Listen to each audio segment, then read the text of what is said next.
Welcome, everybody. Welcome, and I'm so thrilled and delighted, although those are weird words to use in the context of this movie, which is so sobering.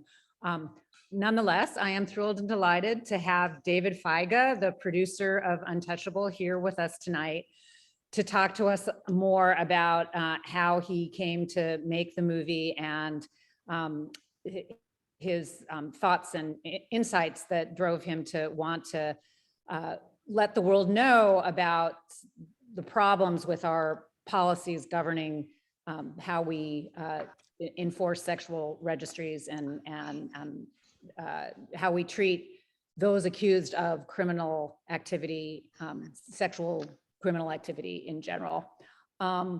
I have to, in full disclosure, tell you that I know David through his amazing, wonderful sister, Michelle, who is also on tonight with us. Michelle is one of my dearest friends from way back. And I had the privilege of spending several days with David at a chateau in France, where we, among many others, were there to celebrate Michelle's 50th birthday. And if it's She's okay still to... smiling. Look at that face. It was like the most amazing. I mean, there were like fields of poppies and peacocks walking all around. It was such an amazing experience. But one of the really interesting conversations that we had at the time that I hope it's okay to relate, I think it probably is, was David was advising Michelle's then fairly young son. I think he was just about to enter high school. So he was maybe like 14 or 15. And he was telling Jonah, before you have sex with anybody, you get consent, like on your phone, like you get them to sign something that tells you that this is okay, because you never know what can happen, who can. And I remember thinking, not having had sons myself, but having had kids that age, boy, that seems like really draconian and a little intense. I mean, to require of kids who are just having their first, dating experiences. But now that I know a little bit more about David's career and David's life's work, I do get why he was really looking out for his dear nephew and thinking of his best interests at the time. With that, I assume everyone on has had a chance to watch the movie. Thank you very much to David and to his organization for giving us the license to see it. And I am going to turn the floor over to David, maybe to say a few comments. First of all, Dave, if you can just tell us what drove you to make this movie. Well, my first and main career, I suppose, was as a public defender. So I spent 15 years in Brooklyn first, and then Harlem, and then in the Bronx, being initially a frontline public defender and eventually working as the trial chief of a very cool organization that we started in the Bronx in 1997. So I was in the middle of and very well aware of the profound inequities of the criminal legal system a good 15 years or so before it was fashionable to talk about. In fact, when I did it, nobody was interested. Nobody was writing about it. Nobody was talking about it, which was bad for the world and arguably good for me, because it meant that I was a lone voice. And as with most lone voices, people were interested in at least sometimes entertaining what was then an incredibly controversial and contrary point of view about the structural problems with our system. And then I eventually wrote a book about that, and that book became a TV show, and I had my second little career as a writer. And basically what guided me through all of it was this desire to try to talk about what I saw as these profound injustices in various ways. So when you're a public defender, you're reaching a very small number of people in very profound ways by doing direct service. When you write a book, you reach a few more people. And so I was sort of experimenting with various forms and formats. I think what I've learned is that it's all a little bit of a zero-sum game. Like the broader your appeal, the less impact it generally has. You watch a TV show, millions of people watch a TV show and then they turn it off, they don't care. You know, a smaller number of people read a book and it's like, oh, a book, that's cool. A very small number of people are the, you know, the beneficiaries of direct impact work or impact litigation work. And that's palpable and real, but also a very small number. And so I've always been trying to find like the medium that gives you the most bang for your buck, so to speak. And so I decided to try documentary film. I sort of had never done that before. So I went down to Florida and shot a little film that wound up being running it for the New York Times as an op doc. And that basically sort of propelled me, at least into the absurd idea that I could actually do it. And then, of course, it came to what to do. And I'm also, as my sister will undoubtedly attest, a little bit of a cranky curmudgeon and a little bit of a inveterate counterthinker. And so I really did not have a whole lot of interest in what at that point was sort of the nascent interest in subjects in the criminal legal system. So I had no interest in doing the drug war or sentencing policy or the death penalty or innocence. Like those things are all fine and important, but they're easy. And so somebody else can go do that. What I wanted to do was the most unpleasant, most difficult, most overlooked, darkest corner of the criminal legal system. And without question, that's sex offenders. So that's why. All makes sense. I should tell you, I know I sent you a little blurb about KindWorks, but you are talking to true believers in the direct service arena. All of us, and primarily Deb, who is who spearheads this organization, are firmly committed to the concept of direct service. So we totally get the idea of reaching out in very concrete and targeted ways when you can. I think it's the best. In many ways, it's the best. Those were the best jobs I ever had. And the results were palpable, and that's great just because you get to go home every day, even if you get the crap beaten out of you, and you go, oh, well, fought that fight.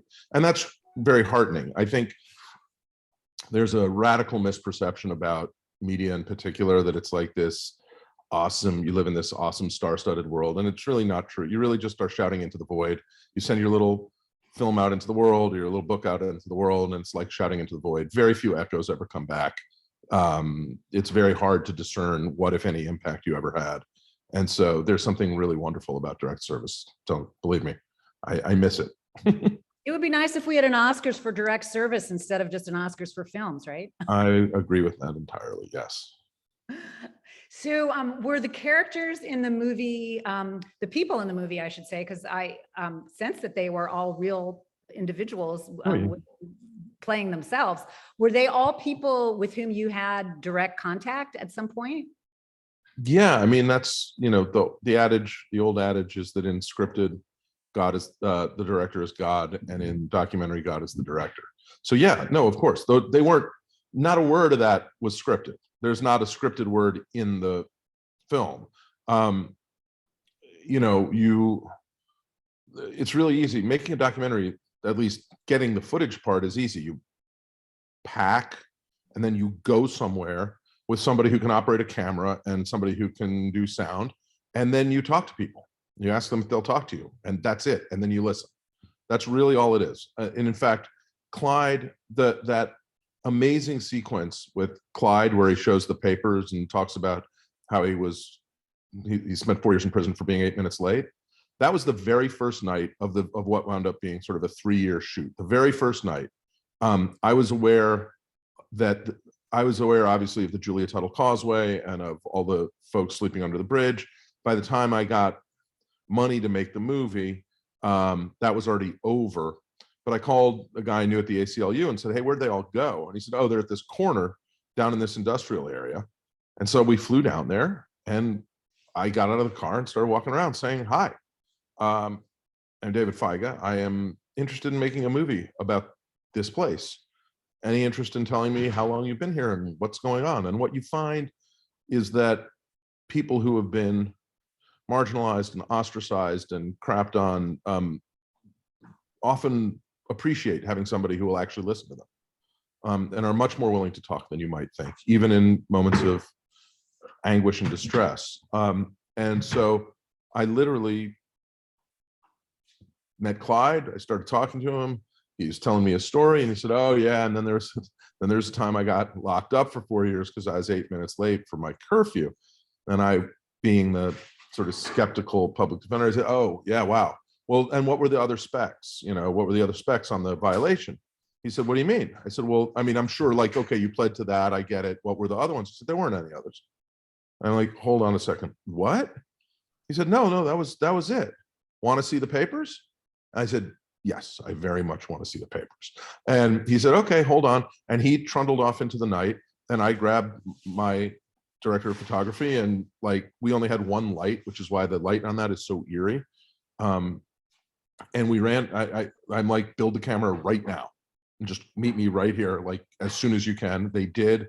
We got a light. He's holding up the light and doing sound, and we wired up Clyde for sound. I don't even know if we did. We might have just shot it with the boom, and that's what you got. What you saw right there when he's like, hands over the papers. And I remember looking at them and being absolutely stunned.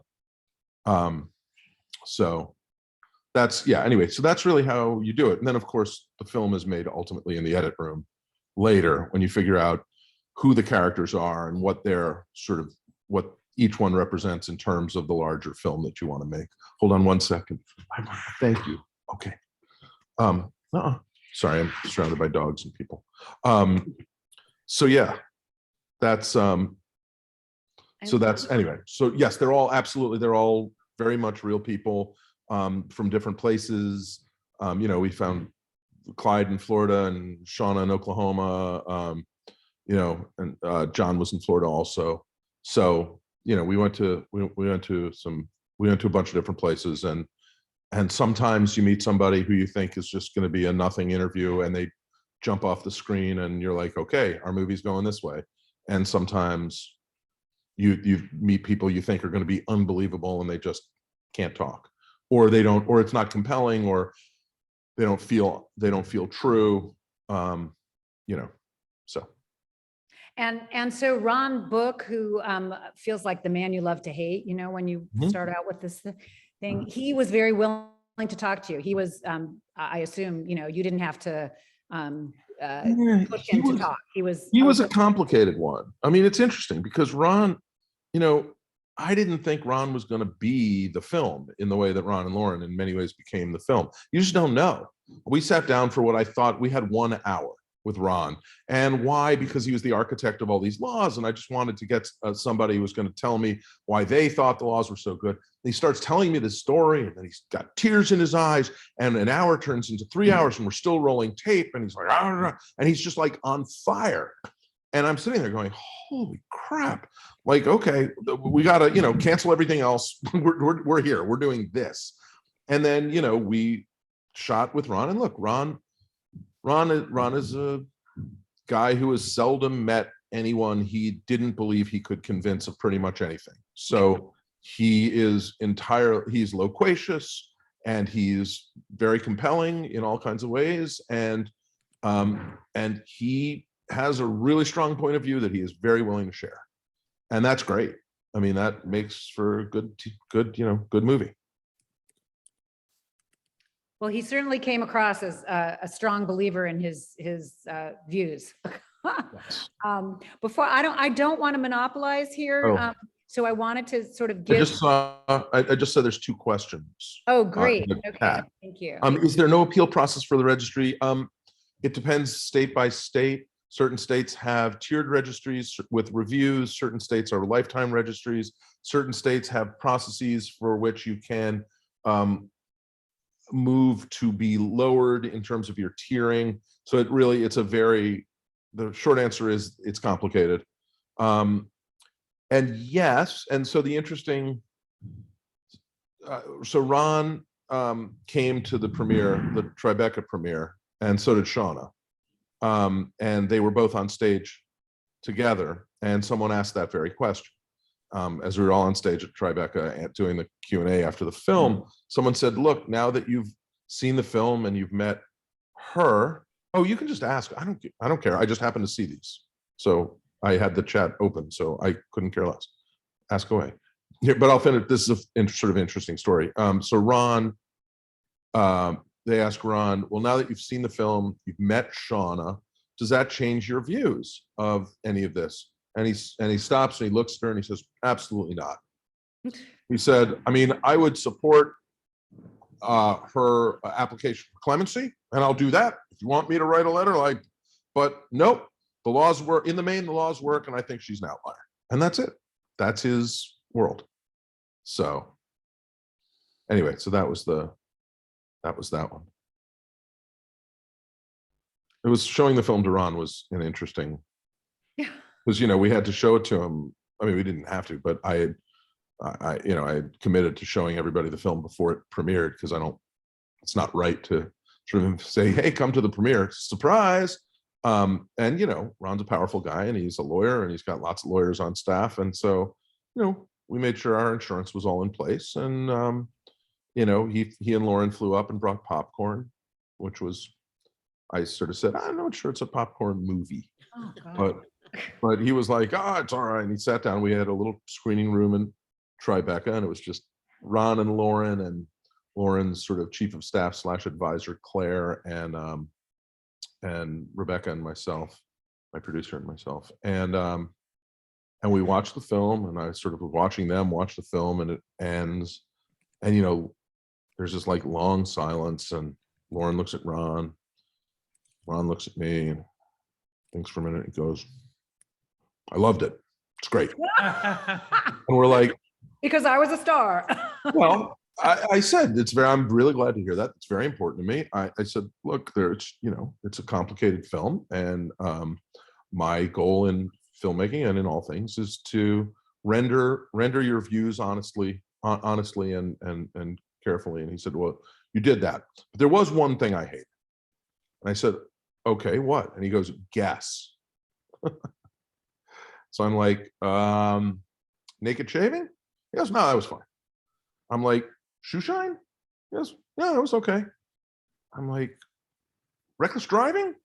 He goes, no. I said, Ron, I'm stumped. What did you hate? And he goes, I hated that damn comic. And by which he meant the little bit of Louis C.K. at the beginning. Mm-hmm. And I said, wait, you hated Louis C.K.? Why?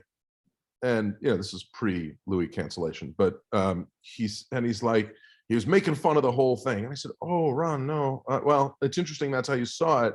Like, it's in there because it's like an epic comedy fail. It's literally like the least comfortable SNL monologue ever recorded. And like, it's in there to sort of suggest that you can't even joke about this. Yeah. It's like, oh.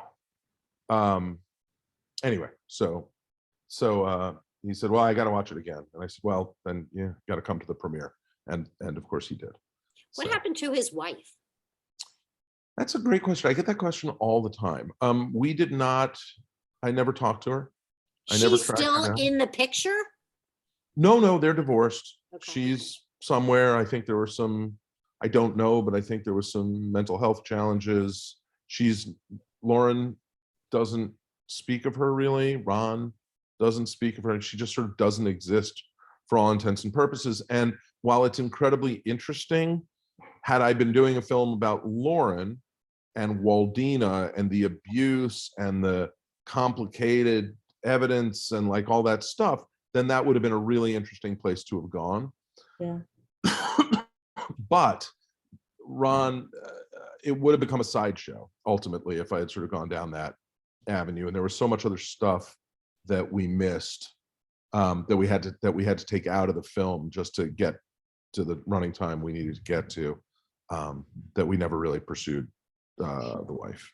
I have a question that's kind of a segue from the Ron family situation. It struck me as I watched him throughout the film that he was driven in large part by a tremendous amount of guilt. Absolutely. Yes. And I thought kind of buried in there was something really interesting that the mother said to the daughter. So let me make sure I'm hearing this correctly. It's been months. You got to get over it. The same thing happened to me. Right. Okay. So ... It strikes me as there's a huge sphere of these sex offender incidents, crimes that can and should be segmented into crimes of different nature, right? Because recidivism is like a total measure, but it's not applicable. That's the whole point of the movie. So these crimes that have to do with kind of proximity, right? A family member, a nanny.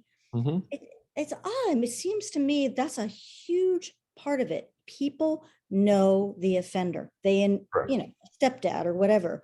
And in this 90% of the instance, time, more like than the 90%. mother, on some subliminal level, it struck me that she had to have some sense something was going on. I don't know. I just would like your take on that whole kind of crimes of proximity. Well, so in terms of the specifics, obviously I have no idea, and wouldn't speculate. What I can say, what I agree with, and have often said, is that what makes Ron so interesting is that he is on this almost biblical like quest for expiation of guilt. I mean, his guilt is of, I am fond of saying, of like biblical proportions. It's stunning, and it drives him. And when he talks about that sort of off-camera stuff where he says, "I'm gonna be waiting. I'll be waiting." Oh, that is chilling. It was not the only time he said things like that, and there is certainly a sense that I left not unclear, but certainly I left it at that off mic moment. But there is certainly a sense that for Ron, this ain't over. It's never going to be over. No, he's going to go after her in Guatemala when she's released. I mean that's whether that's real or not real, I don't know. But it certainly felt at moments like, for him, it's never going to be over till she's toast. And that's, that's a sort of an amazing thing. I mean, the guilt really does, I agree, animate him. In terms of what you're saying, crimes of proximity, I agree entirely, and the statistics really bear it out. Way more than 90% of victims of abuse know their abuser. Very often it is family member, exactly as you say. And I agree entirely that the likelihood of reoffense in those cases is exceptionally low. And we lump everybody together, and we do ourselves and our policies a tremendous disservice, as we always do, by not being nuanced and thoughtful in our approach. So along the lines of Ron and his guilt/revenge streak, we have an interesting question from Karen Simon. Do you think that there's more potentially to his crusade than he talked about? His sense of guilt is so obvious. I mean, do you have any sense that this, particularly when you couple it with the revenge and the hostility he has toward Waldy, and even after she serves her time, it seems he's, almost, is he trying to quiet her? Does she know things that, does she know too much? I mean, is there any? I don't know. I mean, it certainly would have been a different film if I had gone down that road and tried to really explore that. It occurred to me in a few fleeting moments that, like, maybe I abandon this whole thing and just dig deep into Ron and Lauren and Waldy and the whole sort of craziness, because that too would have been a meditation about power and influence and the system. But I felt like that stuff is all there. I think if you watch the film, you already understand something about the dangers of allowing one powerful person's outsized grief and influence to create policy. And so that I felt like that was already in there, and it's why I sort of stuck with what I had started out to do. But certainly it was an interesting possibility. Certainly. David, you mentioned policy. I just would like to say that I was at the Department of Justice when the regulations were established, and at the federal level. In my office, the Office of Justice Programs, No, which sure. I think you know. I do. Yeah. Some of your things in the film, the National Institute of Justice, the Bureau of Justice Statistics, those were all part of the department that I worked for 37 years. Wow. And we were, myself and Lori Robinson, I don't know if you know her, David, but she was the head of that office for both Janet Reno and Eric Holder. But anyway, the point I want to make is that those of us that were more, shall I say, liberal-minded or more passionate or more understanding about the issues tried to soften the regulations as much as possible. And it was extremely difficult to do that. And the whole idea was the way it was set up, that these regulations were drafted at the federal level and the state could only get a grant of quite Right. substantial amounts of money to implement this program in their state if they met the requirements of the regulations. Right. So although we try to soften them and make them a little, have some compassion in them, at the time, I'm sure there was, I don't remember exactly who was the Attorney General at the time, but they came out as they did. But I also want to say that we also had a lot of programs about sex offenders, and this whole notion, the most important to me sentence in that whole film is that being a sex offender, there isn't a cure, but it can be managed. And the whole idea is it's sex offender management. And that is really was the most, somebody said it, I don't remember. John Cryer talked about that. That is the lesson of working of the whole, and also on the recidivism. Many studies show that while it's tended to think of that sex offenders recidivate more than any other type of offender or perpetrator, it's not true. And even when they do recidivate, it's mostly not with another sex offense, but it's with a right. They have the lowest same crime. They have the lowest same crime offense reoffense rate of any category other than homicide.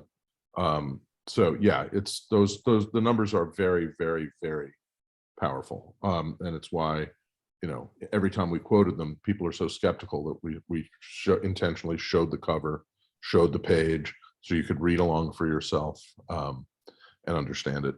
And yeah, look, I by the way, there's another, I did another short film because we had to cut some of it, but that was specifically about the frightening and high language that the Supreme Court adopted, which has been used to justify pretty much every one of these regulations. And we went back, you might like it. It's the Marshall Project has it. And it's, I think I did it for Marshall. I don't remember whether it was Marshall or the Times. I think it was for Marshall. And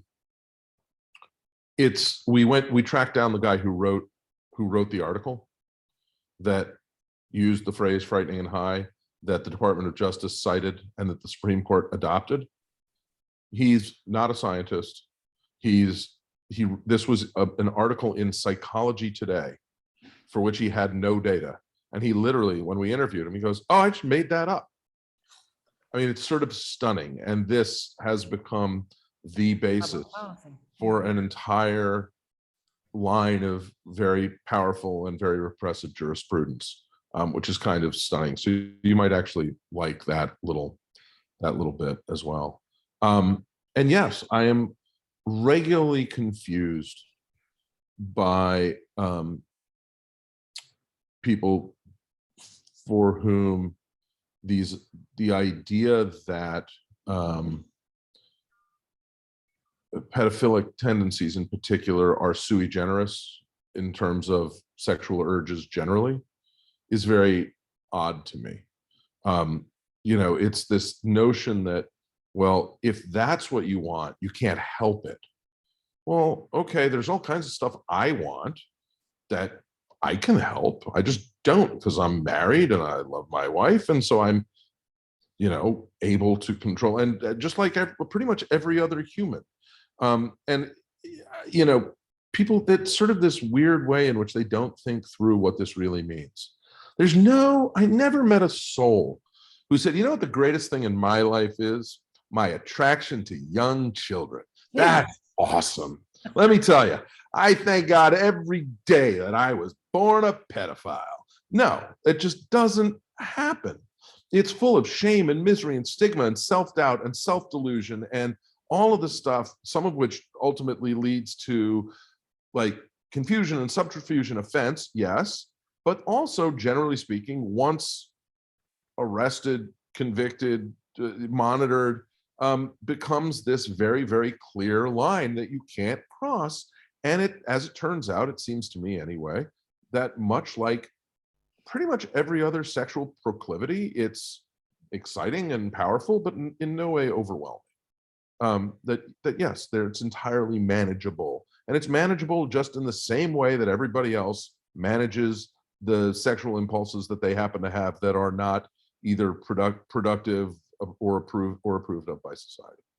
So I think that gets to a really interesting question, which is the reason that we have these really harsh penalties for people accused of committing crimes, sexual crimes, because we think they are bad people. We want to tell them and tell the world that we are punishing this bad behavior because it's bad, not because it's unsafe, because as you say, there are ways to learn to manage, as it seems as if the character, I think you said his name was Ron, the guy with the beard who trims his beard.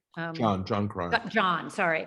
And I thought it was so fascinating. At one point he says, if I told you what goes on in my mind, like I would be thrown in jail and they'd lock away the key forever. I mean, but he is able to separate whatever is going on in his mind from what he does as behavior. Well, you know, we shouldn't punish people for what goes on in their mind, right? That just seems inappropriate as a society that we would do that. And yet that's kind of what this comes down to. You're a bad person because you have fantasies about having sex with babies or sheep or whatever your problem is, you know? And so we're going to punish you, and we're going to punish you for life. And we're going to make you an outcast. We're going to ban you from normal society.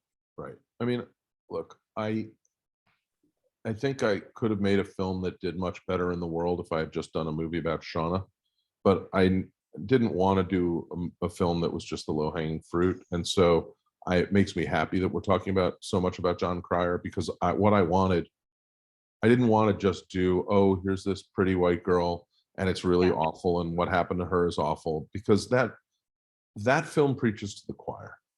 And in a polarized society, you know, mercifully, thank you, France. You know, 58-42 is a landslide.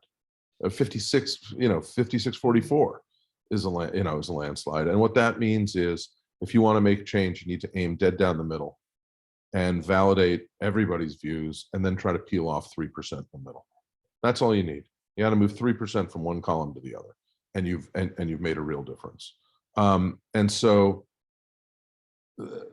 in order, and in doing that, I thought it was important that we not just cherry pick, you know, the easy case, but instead, I had always hoped that I would get somebody who'd look dead in the camera and say, as John ultimately did, for most of my life, I've been a pedophile. And now what? And that's shocking. That's a shocking moment. And to have to filmically and morally and emotionally have to grapple with the implications of that, to me, is an interesting film and an interesting place to be. Can I ask a question about John? Did he actually ever act out on his, he said he was caught with pornography. Did he actually engage? The first time it was pornography, and the second time he was arrested in one of those sting operations where he went to meet a supposed non-child. So I don't know. I don't know whether he had actually committed hands-on offenses. I don't remember that being the case. I don't think so, but I don't remember. I don't. But I also didn't look. You know, I didn't demand his polygraphs or anything or any of that stuff. I saw a lot of his paperwork, but not. But I don't recall seeing that. But there were 2 convictions. Well, the question was because he kept saying, I was arrested with pornography on me. He never said he was caught No, he does. Sorry, The second- I was just wondering. I no, the didn't hear second that. time, what he says is he says my first offense, and then he says I was arrested again, and that's where he got, I think, the 12-year sentence, maybe 8 or 12-year sentence. And then he'd been paroled on that and was now living in the trailers. So the first one, I don't remember. It was not a long sentence. It was a year or 2 years, something. Yeah. I just want to say you shouldn't apologize for not covering everything. You never can. And I do think this movie did impact so many other issues than just the low-hanging fruit, which is what people do too many times just to get, something easy. And Yeah. it was much harder to deal with so many complicated issues here. I have a question. Is there any current legislation being attempted to even the inequities in sentencing or anything? I'm not a lawyer, so I'm not. Not really. The American Law Institute is looking at coming out sort of against public registries. There's some pending litigation, but no, there's not a lot of movement in that regard. Nobody wants to be associated, no politician wants to be associated with that issue. Sure, look at Ketanji Brown Jackson, who did nothing. Who was right, and like this is everybody's favorite thing, right? Is you're coddling sex criminals and you're enabling, like it's nonsense. Hey, it just came up in our Supreme Court justice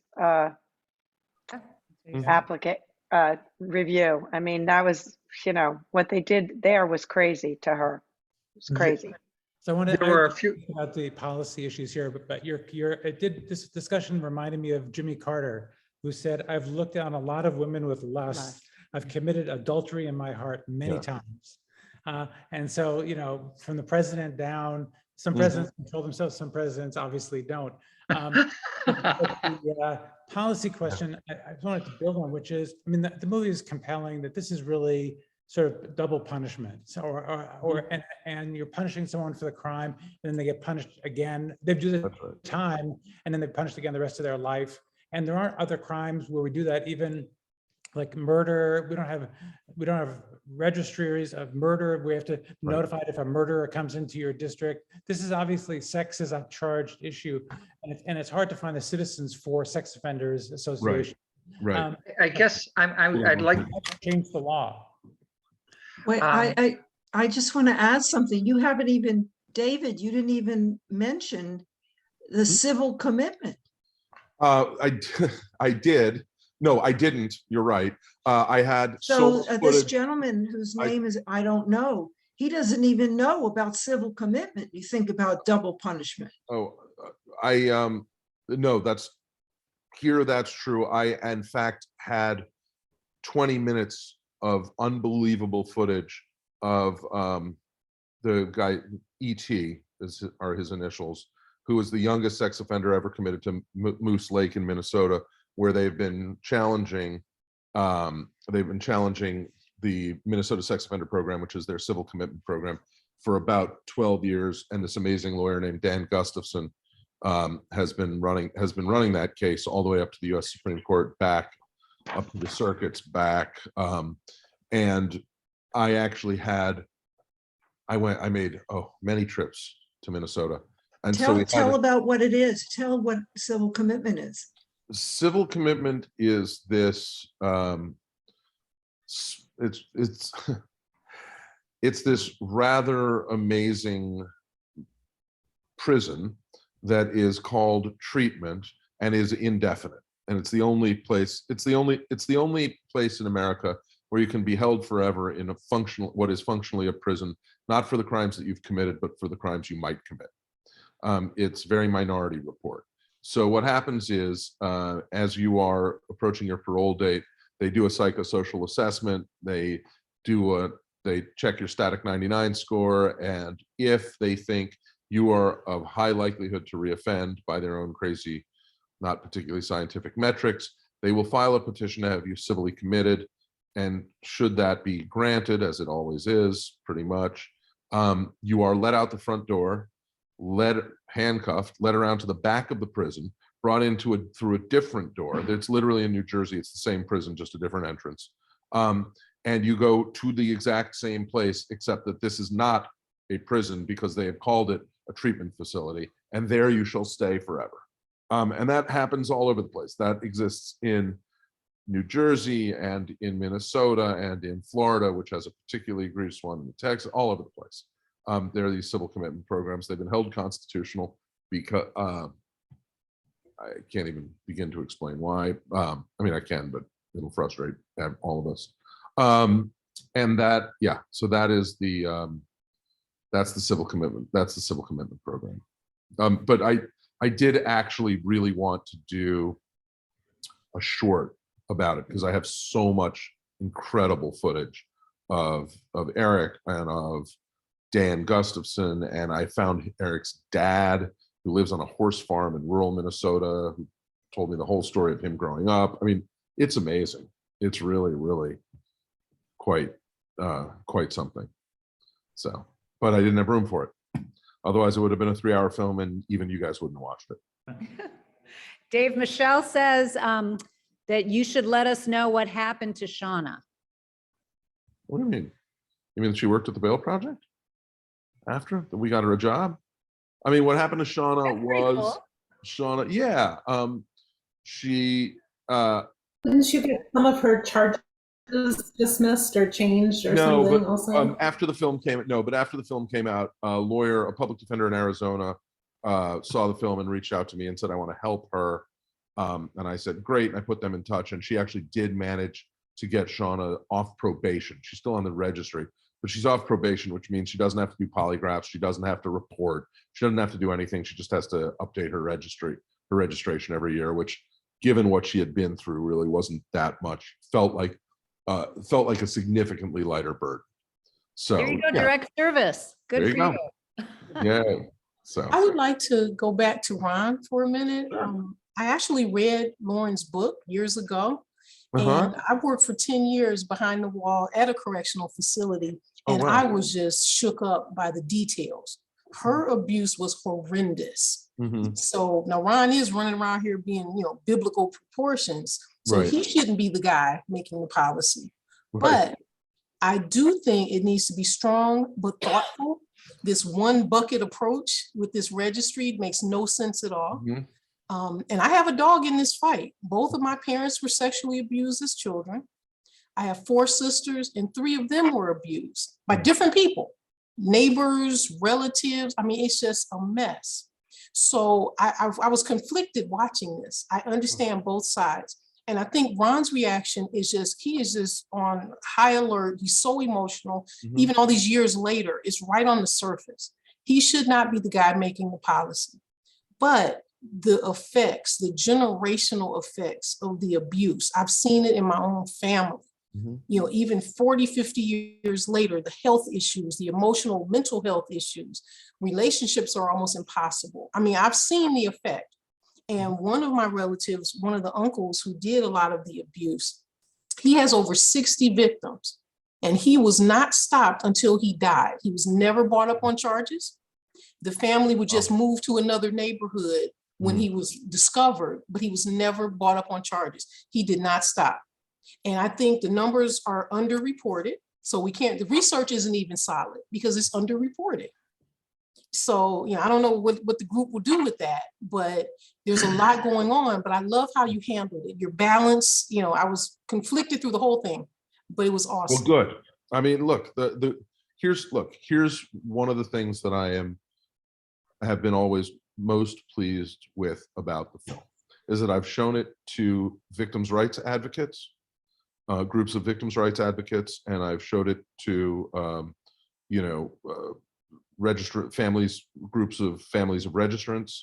I've shown it to prosecutors and to defense lawyers, and it's very heartening that all of them say some version of what you just said, which is I was conflicted. It was hard. I am churned up. I don't know exactly how I feel. It's messed up in a whole bunch of ways, and that's great. And here's what I want to say. If you look at the film, there's not a single policy prescription in that film.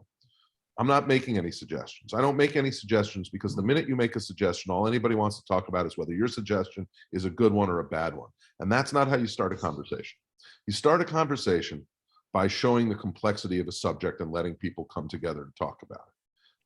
And so I want to be clear that in no way am I ignorant of or undervalue, I hope, the profound effects of sexual abuse on the victims. That is absolutely true. And frankly, it's why one of the reasons I start with Lauren in really fairly graphic detail. It's like I always say, I used to say after screenings of the film, I'd get up and I'd say, well, that was fun, huh? And people would just be like, it's a really hard film. I'm not under any illusions about that. I made the film to be hard. I made the film so that you come out going, I don't know. But it's in that space that I think people start to talk, and it's only when people talk that they share, and only when they share that people can hear each other, and only then can you come out with policy that hopefully does exactly what you say, which is to be nuanced, something that I think is the thing we are most lacking in our society today is nuance and thoughtfulness. Our attention spans have gone to zero. Our willingness to slice things in a thin, thoughtful way has gone basically to zero. We want one size fits all, and worse, we are completely unable to accept ideas of risk. There is risk everywhere. There is nothing you can do to eliminate risk. Risk inheres in human existence. Yes, you could end car accidents by banning cars and never letting anybody drive again. That's true, but it's also silly. But the fact that that's silly doesn't mean that you shouldn't have good traffic laws. You shouldn't think about good signs, and that you shouldn't make sure that all the stripes in the middle of the road are painted, right? That's just about risk, and we have to understand as a society that risk exists. So and then the last point. So the underreporting thing is complicated. I don't disagree that there are a large number of these cases and crimes that never get reported. They have made efforts through surveys of non-reports to get a handle on how big the unreported numbers are. And I actually think that the science on that is reasonably good. But even the unreported stuff, the idea that there's unreported stuff doesn't generally undermine the recidivism statistics, because those are folks who are monitored closely, polygraphed, like under incredible scrutiny, right? And so you have incredibly robust data sets that you can look at when you're trying to figure out recidivism numbers. And so Ron also relies on underreporting to try to sort of undermine the entire scientific, all the science around these cases. That I think is unavailing. I think that the data sets are really quite robust. They're replicated over and over and over again. And the number quite clearly, if you're talking about same crime recidivism and time horizons between 2 and 4 years, is in the mid-single digits, time and time again, which is about the opposite of what most people think. Sorry, that was very long-winded. I hope you don't mind. I guess if Oh, sorry. Go ahead, Steve. Go ahead. And then Karen Simon. Yeah. Thank you, first off, for allowing me to be in this Zoom meeting. There's lots of little things I'd like to throw in there. One of the things I wanted to share when you talked about being on the registry for life or whatever it is, I'm here in Wisconsin. I am on the registry for 15 years. The long and short of it, I was in a sting operation. I was with someone that I met who said that they were of age, and they weren't of age. And in Wisconsin, it is a strict liability. So I had no defense. If I went into court and said I was with this person that I met on an adult site that said that they were of age, I'm admitting to my crime, and I couldn't even show that. So that's part of what I wanted to say. Another thing I wanted to share now I'm in Wisconsin, and I know that Illinois has a variety of registries for domestic violence, murder, and all these other things. And I think that the term ban the box needs to be, are you familiar with the term ban the box? Michelle, you're not shaking your head. Okay, maybe it froze. But anyway, I think it's real important that we look at that, because we've got people that did their time for murder, and they're still regarded as a felony, and they can't guess. A lot of them are thinking they're not going to be able to go into senior citizen housing because that box says, are you a felon? You've also discussed recidivism, and I chuckle at that. I am down right now to 29 days of probation left, so I am very happy about that. However, my probation officer and I go round and round because I will not sign my rules, and I will not agree to not breaking my rules, because I break, of my 31 rules, I break about 20 of them every single week or day. I cannot get them to take the rule off that says,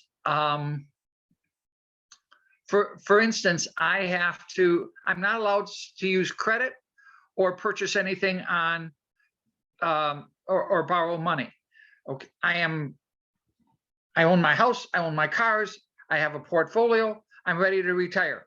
It doesn't matter. I can buy things on credit. I walked in with my portfolio, my bank statements, and showed this. They will not remove that rule. So what can happen is that means that I'm in violation. So I can be sanctioned, and based on recidivism, I can end up going back to prison because I used my credit card. And this is the type of unfortunate system that's out there. Another thing that's kind of interesting is my son, who is an approved chaperone, who's 23 years old, lives with me. And according to my rules, I can't have anyone live with me unless it's approved. My PO has to give me written approval. And so I said, will you give me written approval? She said, he's already approved as a chaperone. I said, well, just give me written approval or eliminate that rule. Well, it really doesn't matter. Well, it does matter to me. And so it becomes a big issue that if they ever wanted to say I'm in violation, I'm in violation. I mean, there's a little bit in the film. There's a bit in the film. And in fact, we spent an enormous amount of time trying to get the animation just right. That talks about the California recidivism numbers, and makes clear that basically 94% or so of the people who return to prison are not returned, sex offenders return to prison, are not returned to prison because they committed a new sex offense. No, more than that, it's like 97%. 94% of them are for the technical violations that Steve's talking about: using credit, having contact with the wrong person, having an unauthorized telephone. Like, so if your phone dies and you borrow a friend's phone to make a call or to set up an appointment with the Apple store, you can be violated because you've used somebody else's phone. And I mean, the number of, I mean, obviously, you know, you just heard it from Steve, but the number of these conditions is stunning in their breadth and and look, it's like you sat down and said, okay, how can we stop these people? And you just come up with a million things. You go, okay, we'll do that to everybody. Well, Alyssa, is it Elisa or Alyssa? Elisa, sorry about that. It was what Elisa was saying, which is you can't have a one-size-fits-all approach. So you can't have a situation where somebody who has, Jeff Bezos money in the bank is not allowed to use a credit card. You can't have a situation where somebody who works as a telephone operator can't operate a telephone. Like, there's just a million things like this in which law enforcement, in large measure because of their animus toward these cases and crimes, just plays a big game of gotcha. And that's problematic. So yes, I agree. Is the short version, Steve. And good luck on the next 29 days. Don't use your credit card. Well, I will continue to act as in the way I do, and they've become accustomed to it because I'm just telling them that we need to follow the rules. And when they don't follow the rules, they get an email from me that I've requested this to be done, and it's a way of covering my butt because they have all the power and I have none. Correct. So I mean, I want to thank you very much for the movie. I've seen it several times. I am glad that you discussed a little bit about Ron's wife, and I think that she has whatever it is with her mental situation. I think that he holds a tremendous amount of guilt, and there's some animosity, and he's trying to make up for that. That's kind of the way I look at it. And I guess the other thing I'll share real quick is when I was released, I had a house that didn't have any zoning requirements, but I remained homeless for 2.5 years because the one county or one division of the probation would not accept me, even though my risk factor was very low. Less than 3% according to the static 99. But the idea was it took over 2.5 years of being homeless before I could finally get into my house. Wow. I mean, that's the ridiculous side of things. The other thing is, I'm glad you mentioned the static 99. It's actually, it's a evaluation that you get a marker for certain things and then they tally your score. But it actually is slanted that if you are a male and you had sex with a male, you're penalized for that. Where if you were to be a female and have sex with a female as your victim, you're not penalized at all. It's an interesting bias. Yeah. Karen, did you have something? I feel like you were. Oh, I have a few. I have so many things going through my head, and you have tackled, and I don't even know if you realize how complex and interwoven this whole topic is when you decided to take it on. And so I know that you were limited, and I know how much is on the cutting room floor, so to speak. I'm curious that Lauren was basically the person representing being abused, and yet you would never know it. There were no scars that were obvious in terms of emotional scars. She was upbeat and positive, and she's running for state senate, and everything is, wow, that happened to me for years, but gosh, look what I know that you had to have made that conscious decision, like, wow, this is the person that I'm having represent someone who's been sexually abused, physically abused for years. So I'm curious as to how you felt about that when there wasn't this. I know she said one thing about being able to have a baby, something about that, but that was even like practically a smile on her face. And I was wondering, what were you going through when you were thinking, this is not, if she is representing the people that were abused, is that enough? Do I need more? That was one question. Well, then another question I wanted to ask you is, and then I'll stop. It was very late in the film where you talked about, or where the I can't remember their name, John and Clyde, I think, who talked about being abused themselves. And I was curious, it was very interesting to me that you saved that for very late in the film. And I think you may have done it because like we talked about, this is just so complicated, and how much can you really get into? So can you just talk about those two things? Sure. I mean, I guess I'll answer your question with a question, which is, did you feel like the film undervalued victims? Yes. Personally, if this is a film, if this is the first time someone is being exposed to this subject matter, I say yes. Okay.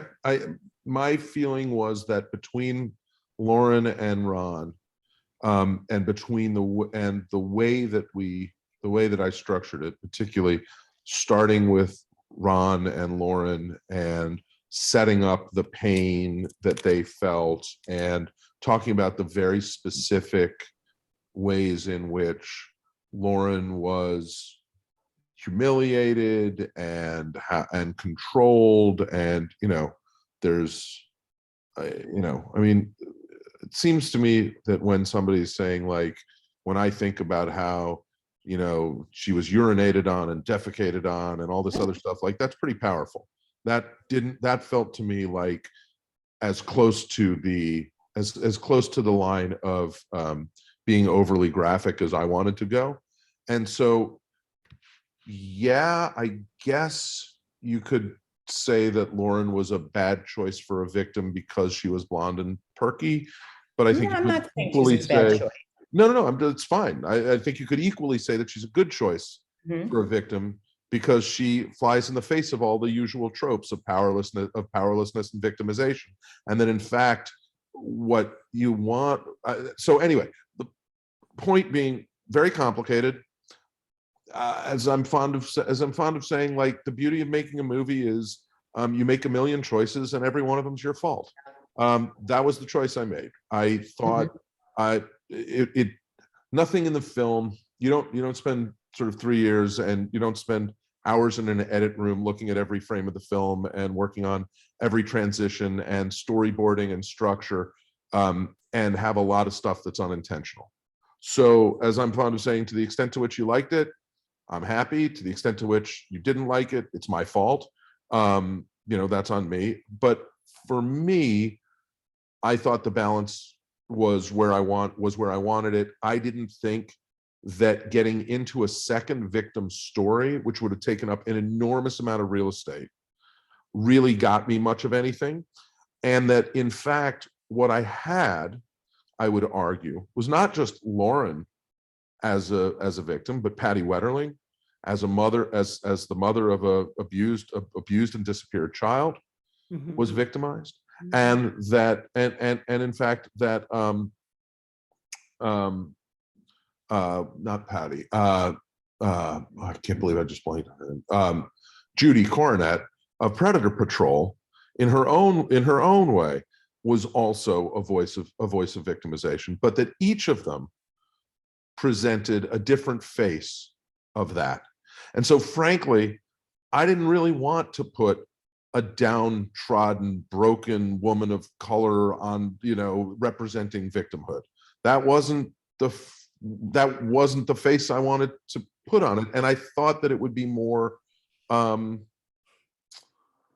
provocative, frankly, to take somebody who was powerful in their own right, who had turned stuff around, who had a powerful dad, who was able to talk about it, and with whom I could get different perspectives, that of Rana and that of Lauren. So that's the Lauren and victimness of it all. In terms of holding Clyde's sort of discussion for the end, I think you need to. I think that was a card you have to play late. Certainly, he revealed it late in the process on our very last shoot, but I could have put it anywhere because that's what making a movie is. You get to put anything wherever you want. But I don't think you would have gone along on Clyde's journey in the same way if you had that information at the beginning.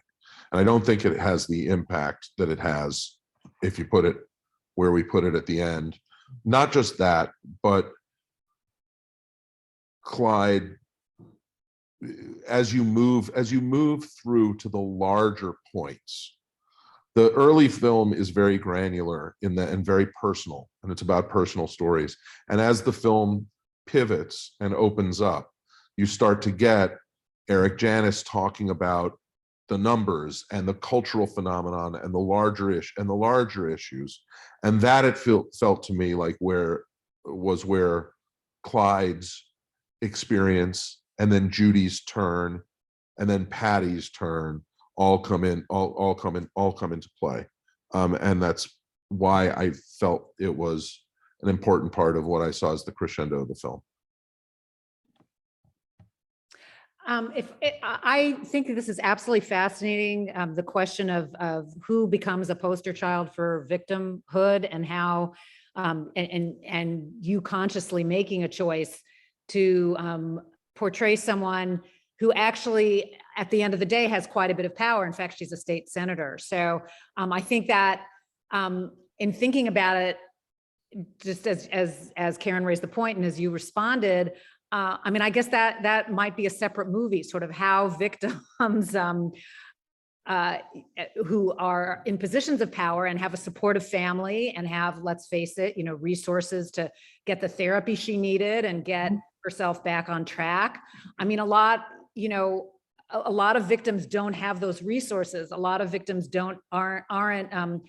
The word lucky is a odd choice when you're talking about someone who's been victimized the way she was, but yes, she was lucky that she had a supportive family and financial resources to get over this, so much so that she's quite a functional member of society and has a really good life.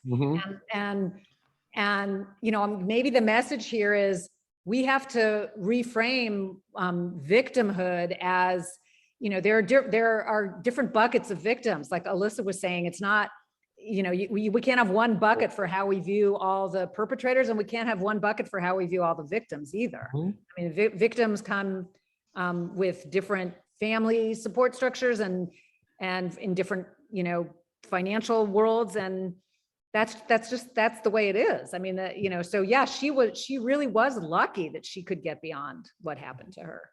I think it's real important when you talk about it. Many of us who are victims prefer to refer to ourselves as survivors. And that takes you to a different level by referring to yourself as a survivor. And at a victim stage, you're one thing. And I think that she's a good example of being a survivor. And she's no longer a victim of it. She is a survivor. And to me, it can be compared even to like the Holocaust. The Holocaust survivors think of themselves as survivors, not as victims. I also think it's important that Lauren's predator was from a marginalized group. She was drunk with power and was allowed to go unnoticed for so long. So I do think Lauren was a wise choice to be the face, because, that nanny was, I mean, the book says a lot, that I still have nightmares about Lauren's book. Elisa, what made you pick up that book years ago? I saw an article. I was doing some research. I'm always researching something. And they pointed it out. And I wasn't familiar with her and her politics, her or her dad. And I read it. I said, I got to read this, after just seeing a summary of it. And it was just turned on its side. It's not what I was used to in terms of capturing an abuse story like that. I'd like to add that as my perspective being in healthcare is that it was devastating to me that we don't direct enough of our support to both sides of the story, to healthcare and rehabilitation. That is devastating to me.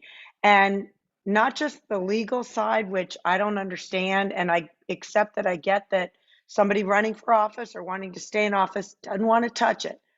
But why can't we give healthcare support to this? It's just this other issue in the US of not supporting enough mental health issues and too much stigmatization. And this is an example to the extreme where our attitude should be, how can we help both sides? And it was a downer to me. I mean, it was a good film, David, but it was a downer because I do know people in my family affected. It's devastating. It's lifelong. And therapy and support in different ways, in society, from, job rehabilitation or anything should be geared toward that. And Steve, I do appreciate you adding into this because I know it's hard. It's hard for the rest of your life.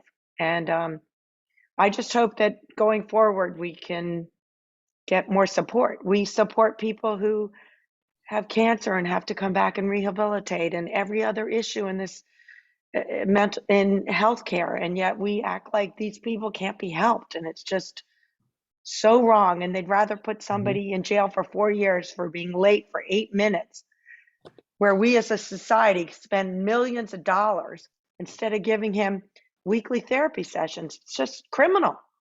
Yeah. It's criminal as a society that we're letting these people down and making it worse. I mean, I will say, for whatever it's worth, that is a uniquely American blind spot in the, you know, in the annals of things that I wish had made the film. There's this amazing program in Germany called Project Dunkelfeld, which is, so in the States, you know, especially in Florida, you know, everybody's a mandatory reporter. So if you have pedophilic, you know, urges, and you call a therapist and you say, hey, I'm feeling all these weird ways, I really could use some help. Obviously I don't want to offend, and, you know, can you help me? The answer here is no. The answer here is, you know, I'm turning Report. I'm turning you over to the police. Rat them out. Exactly. In Germany, they were like, well, what if we don't do that? What if we create a hotline? And as long as you're not under indictment or active investigation, you can call and get help completely confidentially.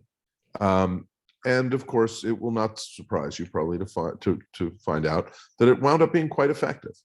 And that they ran that and expanded that program. But, you know, that takes a kind of willingness to engage that we have not evinced in this country. And so, look, you know, it's a very tough subject. I appreciate all of you spending the time to actually watch the film. I wish I could tell you it's all changing overnight. It isn't. But it is a subject that is in dire need of discussion and real conversation. And I think that is at least starting in certain quarters to happen. Whether that, you know, what that leads to, I don't know. How that goes, I don't know. But there has certainly been a grand, I think, awakening in our society to some of the baked in injustices. You know, when I said that 15 or 20 years ago I was the lone voice, now I am mercifully an irrelevant voice, well, fully drowned out by a kind of public consciousness of the, you know, of the systemic shortcomings of the system.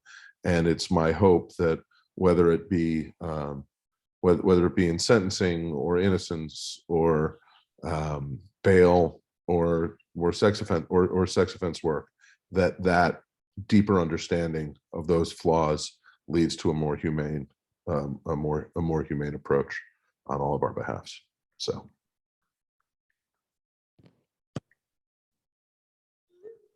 Well, David, that sounds like a very beautiful place to maybe say thank you. And I want to give a particular shout out to Steve. Thank you for sharing your experiences. And to Elisa, thank you for sharing your family stories. And thank you to everybody for all of your comments and thoughts and contributions. I feel like maybe this isn't a topic where we have enough deliberation as a nation, but I feel like we as a group tonight had really, really good deliberation. And, you know, I guess I keep coming back to this notion that we can't treat people as untouchable, as you so poignantly titled your film. And we can't run away from this problem. It's like, you know, trying to run away from the legacy of slavery or any number of things that we don't want to face in this country. This is something, you know, you put someone in jail, that doesn't make the problem go away. And I think, you know, the more of a humanitarian and an empathic approach we can take to this situation, the more we're going to get to really good policies rather than policies that don't make any sense and that just continue the hurt and the harm in so many ways. So thank you, David. Thank you for doing this film Sure. and making us all wiser and better people. And thank pleasure. you, Deb, for hosting. Thank you for hosting. Yeah. Thank you, Kim. And have a good evening, everybody. Thank you all. I Thank you. appreciate your time. Thank you so much. Bye-bye. Thank you so much. Okay. Well, Bye. bye, Mesh. Bye, Mish. Bye.